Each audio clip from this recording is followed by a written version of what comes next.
નમસ્કાર વિદ્યાર્થી મિત્રો, SYBSE સેમિસ્ટર 3માં કેમેસ્ટ્રી CCCH 301 યુનિટ નંબર 3 થર્મોડાયનેમિક્સના સેકન્ડ લેક્ચરમાં આપ સૌનું સ્વાગત છે. મિત્રો, આપણે લાસ્ટ લેક્ચરમાં સંતુલનમાં રહેલ પ્રણાલી માટેની સમજૂતી મેળવી હતી. ઝડપથી એકવાર ફરી રિવાઇઝ કરીએ તો એ સમજૂતી એવું કહેવા માંગે છે કે નિયત તાપમાને અને નિયત દબાણે જો કોઈ એક જ ઘટકના 1 મોલ જુદા જુદા ફેઝ ધરાવતા હોય તો તેમાંના કોઈ પણ 2 ફેઝ, જેમાં આપણે એક્ઝામ્પલ લીધું હતું પ્રવાહી અને બાષ્પ, એ એકબીજાના સંતુલનમાં હોય તો બંને ફેઝની મોલર મુક્ત શક્તિ સમાન મળે છે. આપણે જે સમજૂતી મેળવી એમાં સૌથી પહેલાં તો પ્રણાલી સંતુલનમાં હતી, માટે આપણને ડેલ્ટા જીનું મૂલ્ય 0 મળ્યું. હવે જ્યારે ફેઝ પરિવર્તન થાય છે ત્યારે પ્રવાહી ફેઝને આપણે ફેઝ A વડે દર્શાવીએ છીએ અને બાષ્પ ફેઝને આપણે ફેઝ B વડે દર્શાવીએ છીએ. તો આ ફેઝ પરિવર્તન દરમિયાન ફેઝ A ની મોલર મુક્ત શક્તિમાં ઘટાડો થાય છે અને ફેઝ B ની મોલર મુક્ત શક્તિમાં વધારો થાય છે. પરિણામે સંતુલિત સ્થિતિમાં મળતી મોલર મુક્ત શક્તિમાં થતો ફેરફાર ડેલ્ટા G મળ્યું હતું આપણને GB - GA. પરંતુ અહીંયા પ્રણાલી સંતુલનમાં હોવાને કારણે આપણે ડેલ્ટા જીનું મૂલ્ય 0 મૂક્યું અને ગાણિતિક સાદુરૂપ આપ્યું તો આપણને સમીકરણ નંબર 3 મળ્યું, જે હતું GA GB. તો સમીકરણ 3 આપણને સૂચવે છે કે જ્યારે પ્રતિ મોલ નિયત તાપમાન અને નિયત દબાણે એક જ ઘટકના 2 ફેઝ સંતુલનમાં હોય ત્યારે બંને ફેઝની મોલર મુક્ત શક્તિ સમાન મળે છે. તો એ પ્રાથમિક સમજૂતી મેળવ્યા બાદ મિત્રો આજના લેક્ચરમાં આપણે ક્વેશ્ચન નંબર 1 જોઈએ. ક્વેશ્ચન 1 છે, સંતુલનમાં રહેલ પ્રણાલી માટે ક્લેપેરોન સમીકરણ મેળવવું. હા, તો મિત્રો આપણે અગાઉ સંતુલનમાં રહેલ પ્રણાલીની માત્ર સમજૂતી મેળવી હતી.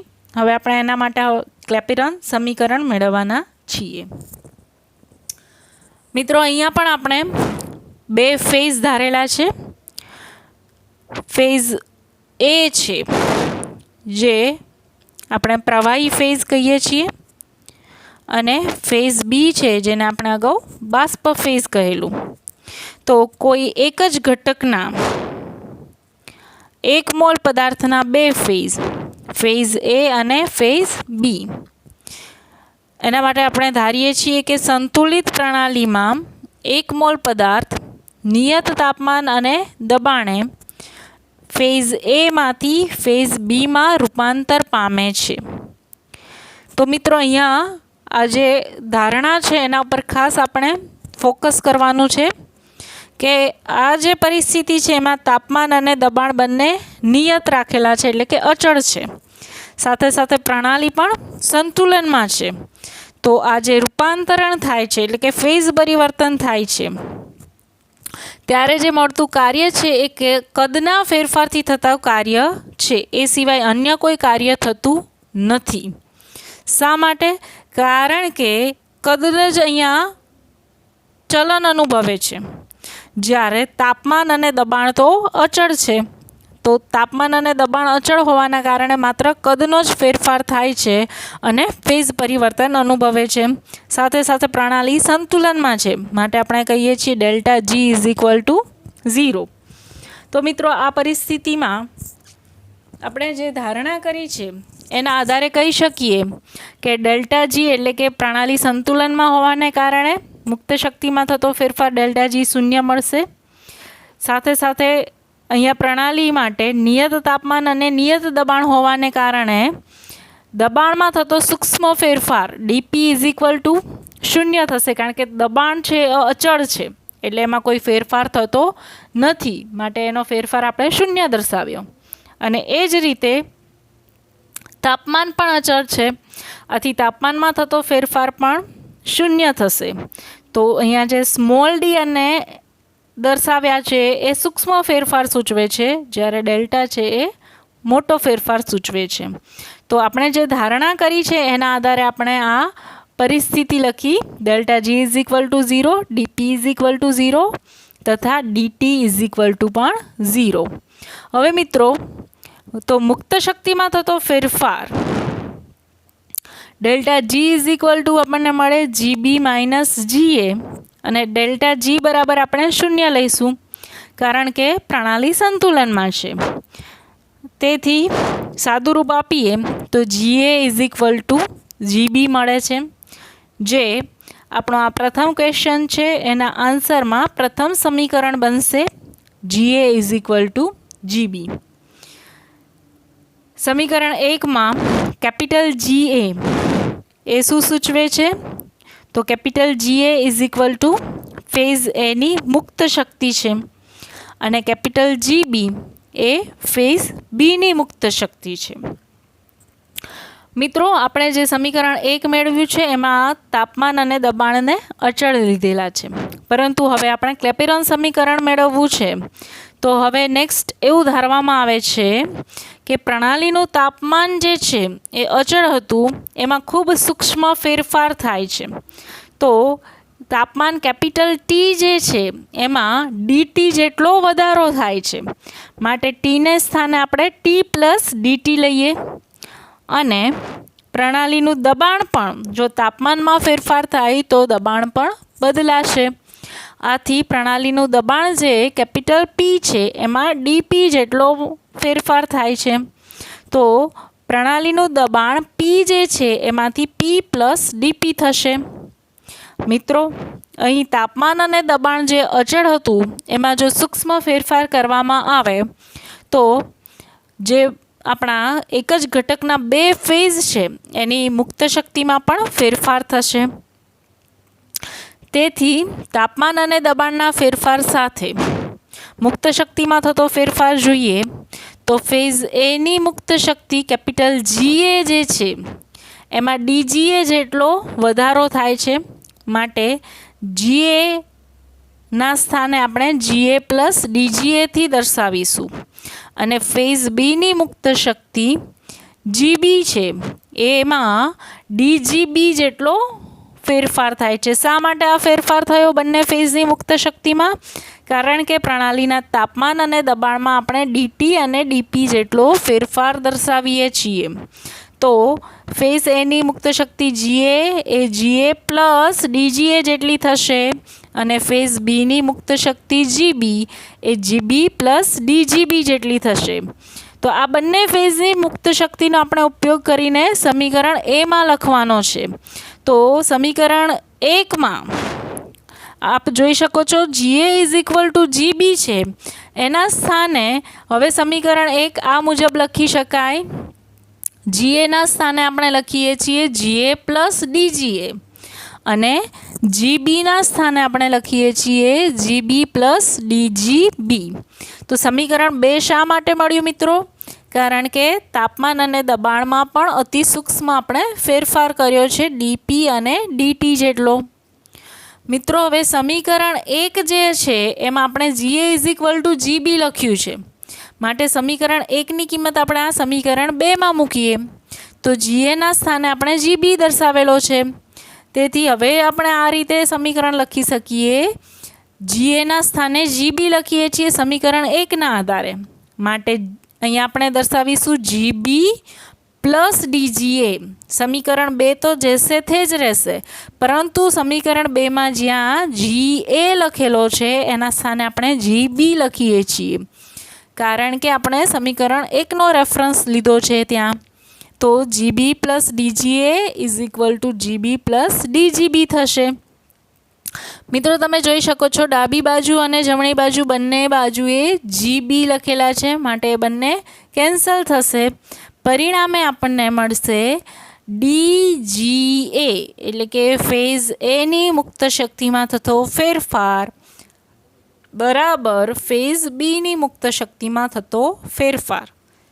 જેને ગાણિતિક રીતે દર્શાવાય છે DGA = DGB, જેને આપણે સમીકરણ 3 દ્વારા દર્શાવીશું. હવે મિત્રો અહીં ફેઝ પરિવર્તન થાય છે એ દરમિયાન કદના ફેરફાર દ્વારા જ કાર્ય થાય છે, એ સિવાય અન્ય કોઈ કાર્ય થતું નથી. તો આથી અહીંયા મુક્ત શક્તિમાં થતો અતિ અલ્પ ફેરફાર છે એને જો આપણે દર્શાવવો હોય તો આપણે આ સમીકરણ 4નો રેફરન્સ લઈશું, એટલે કે આપણે એ મુક્ત શક્તિમાં થતો ફેરફાર એ સમીકરણ 4 દ્વારા દર્શાવીશું. મિત્રો સમીકરણ 4 આપણે લખ્યું છે કે મુક્ત શક્તિમાં થતો અતિ અલ્પ ફેરફાર એટલે કે ડેલ્ટાના સ્થાને આપણે સ્મોલ ડી દર્શાવેલો છે. તો DG = VDP - SDT. હા મિત્રો, અતિ અલ્પ ફેરફાર માટે મુક્ત શક્તિમાં થતો ફેરફાર એ આપણે સમીકરણ 4 દ્વારા દર્શાવી શકીએ. તો હવે આપને પ્રશ્ન હશે કે મેમ આપણે આ ઇક્વેશન કેવી રીતે યુઝમાં લઈએ છીએ? તો આપ સૌ સેમિસ્ટર 1માં BSc સેમિસ્ટર 1માં જે થર્મોડાયનેમિક્સ ભણ્યા છો એમાં ગિબ્સ હેલ્મહોલ્ટ્ઝ સમીકરણ મેળવ્યું હતું, અને એ સમીકરણની આપણે જ્યારે તારવણી કરતા હતા ત્યારે એમાં આપણું આ જે સમીકરણ 4 છે એને પણ તારવેલું છે. તો આપણે અત્યારે ફરી એકવાર આ સમીકરણ 4ની સમજૂતી જોઈએ કે આ સમીકરણ 4 એટલે કે મુક્ત શક્તિમાં થતો અતિ અલ્પ ફેરફાર માટે DG = VDP - SDT આ સમીકરણ કેવી રીતે મેળવી શકાય એની આપણે સમજૂતી જોઈશું. પરંતુ મિત્રો એ પહેલાં આપને જાણ કરું કે આપણો જે ક્વેશ્ચન છે એ ક્વેશ્ચનની સમજૂતી આપણે જ્યારે આન્સરમાં આપીએ છીએ ત્યારે આપણે જે સમીકરણ 4 સુધી સમજ્યા છીએ ત્યાં સુધી કન્ટિન્યુ રાખવાનું છે, અને હવે જે સમજૂતી મેળવીએ છીએ એ માત્ર આપની સમજણ માટે છે, આપ વિદ્યાર્થીઓનો કોન્સેપ્ટ ક્લિયર થાય એ માટે છે. આપણે આન્સરમાં એટલે કે એક્ઝામ વખતે આન્સરમાં દર્શાવવાનું નથી. તો આપણે એની સમજૂતી જોઈએ. મિત્રો તમે બધા જાણો છો કે મુક્ત શક્તિ G = H - TS. અગાઉ વિદ્યાર્થીઓ તમે આ યુનિટનો અભ્યાસ નહોતો કર્યો, પણ જ્યારે આપણે આ યુનિટ સ્ટાર્ટ કર્યો છે ત્યારે આપણે જે વિવિધ વિધેયો અને તેના ગાણિતિક સ્વરૂપનો અભ્યાસ કરેલો, આપ લોકોને એનો કોન્સેપ્ટ ક્લિયર થાય એટલા માટે આપણે એ વખતે એની ચર્ચા કરેલી. તો એમાંનું જ આ સમીકરણ છે મુક્ત શક્તિ માટેનું. મુક્ત શક્તિ G = H - TS. અહીંયા મિત્રો H એ એન્થાલ્પી છે, તો એન્થાલ્પી માટેનું ગાણિતિક સ્વરૂપ છે E + PV. તો મુક્ત શક્તિ G = H - TS માં Hના સ્થાને એટલે કે એન્થાલ્પીના સ્થાને એના ગાણિતિક સ્વરૂપનો ઉપયોગ કરીએ તો Hના સ્થાને આપણે શું લખી શકીએ? E + PV. માટે મુક્ત શક્તિ G = E + PV - TS થશે. હવે મુક્ત શક્તિમાં થતો અતિ અલ્પ ફેરફાર દર્શાવવો છે માટે આપણે એને સંજ્ઞા સ્મોલ dg થી દર્શાવીએ છીએ. તો મુક્ત શક્તિમાં થતો અતિ અલ્પ ફેરફાર સ્મોલ dg = DE આંતરિક શક્તિમાં પણ થતો ફેરફાર દર્શાવ્યો. હવે મિત્રો અહીંયા બે વિધેયનો ગુણાકાર છે. તો જે વિદ્યાર્થીઓ એ ગ્રુપના છે એટલે કે જેને 12મા ધોરણમાં મેથ્સ સાથે 12મું ધોરણ પાસ કર્યું છે એ વિદ્યાર્થીઓને અહીં વિકલન માટેની કન્ડિશન ખ્યાલ હશે, પરંતુ જે બી ગ્રુપના વિદ્યાર્થીઓ છે એ વિદ્યાર્થીઓને થોડી તકલીફ પડશે. તો એ લોકોને વિશેષ ખ્યાલ આવે એટલા માટે આપણે એને સમજીએ.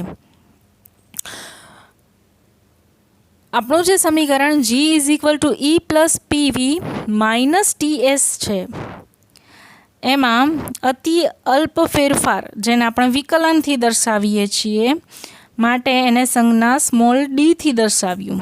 તો DG = DE પ્લસ હવે આ બે વિધેયો એટલે કે દબાણ અને કદ એકબીજાના ગુણાકારમાં છે, તો એમાં થતો ફેરફાર દર્શાવવો હોય તો એમાં એક વિધેયને અચળ રાખી બીજા વિધેયમાં થતો ફેરફાર, ત્યારબાદ બીજા વિધેયને અચળ રાખી પ્રથમ વિધેયમાં થતો ફેરફાર દર્શાવવાનો છે. માટે સૌ પ્રથમ આપણે દબાણ પી છે એને રેડ વડે ઇન્ડિકેટ કર્યું છે. દબાણ પી રેડ લેટરથી દર્શાવ્યો છે. તો એ સૂચવે છે કે સૌપ્રથમ દબાણ પીને આપણે અચળ રાખ્યું છે અને કદ વીમાં થતો ફેરફાર દર્શાવ્યો છે. એટલે આપણને એક સ્ટેપ મળે છે પી ઇન્ટુ ડીવી પ્લસ. હવે આપણે ફરી એમાં ફેરફાર દર્શાવીએ ત્યારે કદ વીને અચળ રાખ્યું છે એટલે વી જે છે એને બ્લુ લેટરથી દર્શાવ્યા છે જે અચળ સૂચવે છે. તો વી અચળ રાખ્યું અને હવે દબાણમાં ફેરફાર દર્શાવ્યો માટે ઈ પ્લસ પીવીમાં પીવીમાં થતો ફેરફાર દર્શાવવા માટે આપણને બે સ્ટેપ મળ્યા. એકવાર દબાણ અચળ રાખી અને કદમાં ફેરફાર અને પછી કદ અચળ રાખી અને દબાણમાં ફેરફાર. એના પછી આવે છે -TS. તો એમાં પણ તાપમાન અને એન્ટ્રોપીનો ગુણાકાર છે. હવે તાપમાન અને એન્ટ્રોપીના ગુણાકારમાં વિકલન દર્શાવવું છે એટલે કે બંને વિધેયોમાં થતો ફેરફાર દર્શાવવો છે. માટે સૌપ્રથમ તાપમાનને આપણે ગ્રીન લેટરથી દર્શાવ્યો છે. તો પહેલા સ્ટેપમાં આપણે તાપમાનને અચળ રાખીએ છીએ અને એન્ટ્રોપીમાં ફેરફાર થશે એટલે આપણું એનું સ્ટેપ થશે TDS. હવે TSની આગળ માઇનસ સંજ્ઞા છે. સિમ્બોલ કેવો છે? નેગેટિવ. એટલે અંદર પણ નેગેટિવ થશે. એટલે હવેનું સ્ટેપ જે છે એ પોઝિટિવના સ્થાને નેગેટિવ બની જાય છે અને એન્ટ્રોપી S કોન્સ્ટન્ટ રહે એટલે કે અચળ રહે અને તાપમાનમાં ફેરફાર થાય છે. પરિણામે આપણને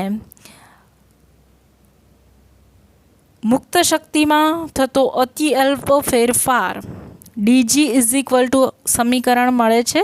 સમીકરણ નંબર 1 મળતું સમીકરણ નંબર 1 આ પ્રમાણે છે. મુક્ત શક્તિમાં થતો ફેરફાર DG DE plus PdV plus VdP minus TDS minus SDT. તો મિત્રો અહીંયા આપણે માત્ર સમજૂતી મેળવી રહ્યા છીએ. આ તમારે એક્ઝામમાં આન્સરમાં લખાણમાં દર્શાવવાનું નથી. હવે આપણને મિત્રો આ જે સમીકરણ નંબર 1 મળ્યું છે તો આ સમીકરણ 1માં આપ જોઈ શકો છો DE લખેલું છે. તો મિત્રો આપણે જ્યારે આ યુનિટ સ્ટાર્ટ કર્યો ત્યારે જે કેટલાક વિધેયોની માહિતી મેળવેલી એમાં આપણે થર્મોડાયનેમિક્સના પ્રથમ નિયમનું ગાણિતિક સ્વરૂપ દર્શાવેલું. તો થર્મોડાયનેમિક્સના પ્રથમ નિયમનું ગાણિતિક સ્વરૂપ એ છે DE DQ માઇનસ DW, જેને આપણે સમીકરણ સ્મોલ a થી દર્શાવ્યું છે. અને DW માટે પણ આપણે સમીકરણ દર્શાવેલું. તો કાર્યમાં થતો ફેરફાર એ ક્યારે ફેરફાર થાય? તો અચળ દબાણે કદમાં જ્યારે ફેરફાર થાય એ કાર્યમાં થતો ફેરફાર સૂચવે છે. માટે આપણે DW PdV દર્શાવ્યું છે જેને આપણે સમીકરણ નંબર 2 કહીએ છીએ. સાથે સાથે મિત્રો એન્ટ્રોપીમાં થતો ફેરફાર DS DQ/T થાય છે. અને હવે એ જ સમીકરણનું આપણે જો સાદું રૂપ આપીએ એટલે કે ક્રોસ ગુણાકાર કરીએ એન્ટ્રોપીમાં થતા અત્યલ્પ ફેરફાર DS સાથે છેદમાં રહેલો જે T છે એને ગુણી દઈએ તો DQ મળે છે TDS, જે સમીકરણ નંબર C સૂચવે છે. મિત્રો આ સમીકરણ A, B અને C એ આપણે આ યુનિટ સ્ટાર્ટ કર્યો એ અગાઉ પણ અગત્યના વિધેયો અને સમીકરણોમાં એનો સમાવેશ કરેલો હતો. આ સમીકરણ નંબર A, B અને C એ ત્રણેય સમીકરણની કિંમત જો આપણે સમીકરણ 1માં મૂકીએ તો સમીકરણ 1 આપણું આ પ્રમાણે હતું DG DE plus PdV plus VdP minus TDS minus SDT. તો એમાં DEના સ્થાને આપણે સમીકરણ A મૂકીશું એટલે કે DQ માઇનસ DW, પરંતુ DWના સ્થાને આપણે સમીકરણ B મૂકીએ છીએ એટલે DQ માઇનસ PdV થશે પ્લસ PdV એ તો માઇનસ PdV મળ્યો એ આપણને આ સમીકરણ Bના આધારે મળ્યો, પણ પ્લસ PdV છે એ તો એઝ ઇટ ઇઝ આપણા સમીકરણ 1માં પણ છે જ. પ્લસ VdP એ પણ આપણા સમીકરણ 1માં છે.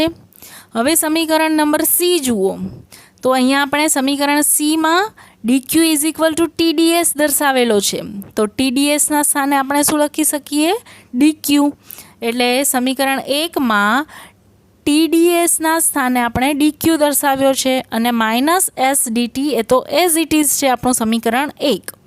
તો અહીં મિત્રો આપણને હવે જે સમીકરણ મળ્યું, સમીકરણ 1માં આપણે A, B અને Cની કિંમત મૂકી તો આપણને અતિ અલ્પ ફેરફાર માટે મુક્ત શક્તિ DG બરાબર મળે છે DQ minus PDV plus PDV plus VDP minus DQ અને માઇનસ SDT. અહીંયા આપ મિત્રો જોઈ શકો છો કે DQ પ્લસ છે અને આ બાજુ DQ માઇનસ છે. તો એ જ સમીકરણમાં એક જ બાજુએ જો મૂલ્ય પ્લસ અને માઇનસ હોય તો બંને કેન્સલ થઈ ગયું છે. અને એ જ રીતે PDV માઇનસ છે અને બાજુમાં PDV પ્લસ છે તો એ પણ કેન્સલ થયું. પરિણામે આપણને સમીકરણ મળ્યું DG is equal two VDP minus SDT. આ છે સમીકરણ નંબર 2. તો આ સમીકરણ 2 એ શા માટે મળ્યું? કારણ કે આપણે સમીકરણ 4ની સમજૂતી લઈ રહ્યા હતા, જે આપણે FYBSc સેમેસ્ટર 1માં ગિબ્સ હેલ્મહોલ્ટ્ઝ સમીકરણ તારવ્યું ત્યારે મેળવ્યું છે. તો આપણે ફરી પાછા આપણા મૂળ ક્વેશ્ચન ઉપર જઈએ. એમાં આપણે જે એની આન્સર આપી રહ્યા હતા એમાં દર્શાવેલું કે અહીં પરિવર્તન દરમિયાન કદના ફેરફાર સિવાય અન્ય કોઈ કાર્ય થતું નથી, માટે આ પરિસ્થિતિમાં મુક્ત શક્તિમાં થતો અતિ અલ્પ ફેરફાર જો સૂચવવો હોય, દર્શાવવો હોય તો એ આપણો સમીકરણ નંબર 4 કહેતા કે અત્યારે આપણે તારવેલું સમીકરણ નંબર 2 DG બરાબર VDP માઇનસ SDT થી દર્શાવી શકાય. તો આ થયો મુક્ત શક્તિનો અતિ અલ્પ ફેરફાર હોય ત્યારે મળતી મુક્ત શક્તિ. હવે આપણે તો 2 ફેઝની વાત કરીએ છીએ, ફેઝ A અને ફેઝ B. તો ફેઝ A માટે સમીકરણ 4 કેવી રીતે લખી શકાય? તો આપણું જે ચલિત સ્વરૂપ છે ત્યાં આપણે દર્શાવી દઈએ. કદ અને એન્ટ્રોપી માટે ફેઝ A દર્શાવીએ તો ફેઝ A માટે અતિ અલ્પ ફેરફાર માટે મુક્ત શક્તિમાં થતો ફેરફાર DGA is equal two VA into DP minus SA into DT. અહીં આપણે વિશેષ કશું કર્યું નથી મિત્રો. સમીકરણ જે 4 હતું એમાં જે આપણે સબસેટમાં જે ફેઝ A માટે A લખીએ છીએ તો સાથે સાથે V માટે VA દર્શાવ્યું અને એન્ટ્રોપી S માટે SA દર્શાવ્યું. એ જ રીતે સમીકરણ 4માં ફેઝ B માટે DGB ઇઝ ઇક્વલ ટુ આપણે દર્શાવ્યું VB into DP minus SB into DT. આ છે સમીકરણ નંબર 6. તો સમીકરણ 5 અને સમીકરણ 6 એટલે કે ફેઝ A માટે અતિ અલ્પ ફેરફાર દરમિયાન થતો મુક્ત શક્તિ ફેરફાર DGA અને ફેઝ B માટે અતિ અલ્પ ફેરફાર માટે DG એટલે કે ફેઝ B માટે મુક્ત શક્તિમાં થતો ફેરફાર DGB is equal two VB into DP minus SB into DT. આ બંને મૂલ્યો આપણે સમીકરણ નંબર 3માં મૂકીએ. સમીકરણ 3 આપણી પાસે કેવું છે? DGA is equal two DGB. તો બંનેમાં સમીકરણ 3માં આપણે સમીકરણ 5 અને 6ની કિંમત મૂકીએ છીએ.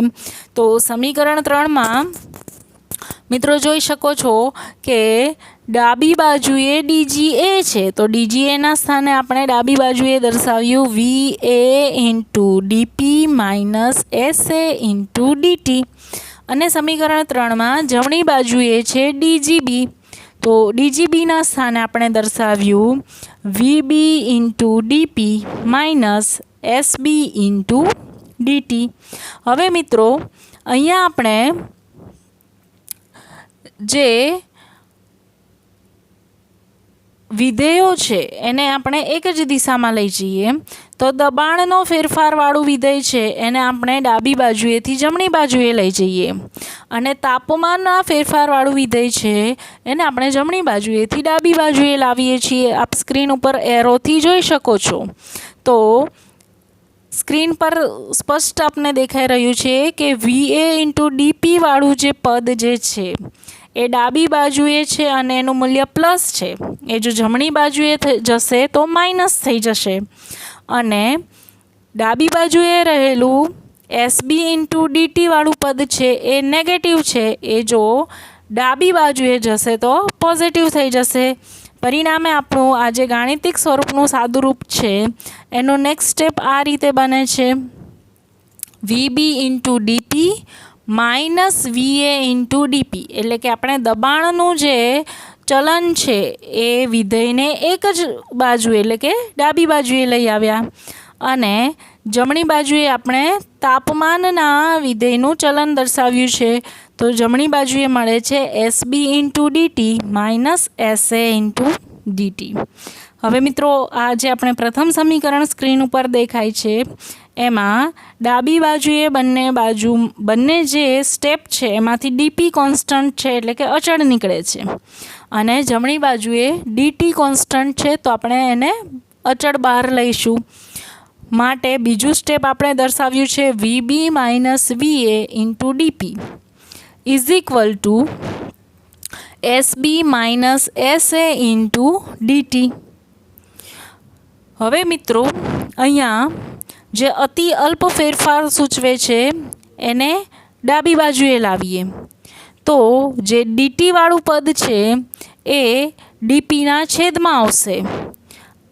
પરિણામે આપણને મળતું નવું સમીકરણ છે એ સ્ક્રીન ઉપર જોઈ શકાય છે, DP upon DT is equal two SB minus SA upon VB minus VA. મિત્રો અહીંયા SB અને SA એ શું છે, એન્ટ્રોપીમાં થતો ફેરફાર છે. માટે DP upon DT is equal two આપણે ડેલ્ટા S દર્શાવીએ અને VB માઇનસ VA એટલે કે ફેઝ A અને Bના કદમાં થતો ફેરફાર છે જેને આપણે ડેલ્ટા V વડે દર્શાવીએ તો આપણને આ પ્રકારે સમીકરણ મળે છે DP upon DT is equal to delta S upon delta V, જે આપણે સમીકરણ 7 વડે દર્શાવેલું છે. તો અહીંયા સમીકરણ નંબર 7માં ડેલ્ટા S એ 1 મોલ પદાર્થના ફેઝ પરિવર્તન દરમિયાન એટલે કે ફેઝ A માંથી ફેઝ Bમાં રૂપાંતર દરમિયાન એન્ટ્રોપીમાં થતો ફેરફાર છે તથા ડેલ્ટા V એ 1 મોલ પદાર્થના ફેઝ પરિવર્તન દરમિયાન કદમાં થતો ફેરફાર છે. મિત્રો હજી આપણું ક્લેપેરાન સમીકરણ જે મેળવવાનું છે એમાં આપણે આગળનું સ્ટેપ એ નેક્સ્ટ લેક્ચરમાં જોઈશું.